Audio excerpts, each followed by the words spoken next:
আসসালামু আলাইকুম। সকলে কেমন আছেন? আশা করি ভালো আছেন। এটা জিগরগাছা থানা, শিমুলিয়া ইউনিয়ন, রাজাপুর গ্রামের কৃষি মাঠ। ধানগুলো সব বাইল বেরিয়ে গিয়েছে, সব ফুলে গেছে। কিছু কিছু অনেকগুলো ঝুলে গেছে বাইল, কিছু কিছু এখনো ঝুলে যায় নাই। ধানগুলো খুব সুন্দর হয়েছে। বিশাল বড় কৃষি মাঠ, চারিদিকে সব ধান লাগানো, খুব সুন্দর হয়েছে ফসলগুলো।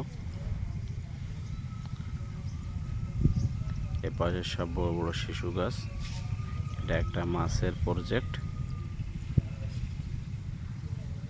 খুব সুন্দর হয়েছে ধানগুলো, যেদিকে তাকায় সব ধান। সম্পূর্ণ ভিডিও দেখার জন্য ধন্যবাদ। চ্যানেলটা সাবস্ক্রাইব করুন। আসসালামু আলাইকুম।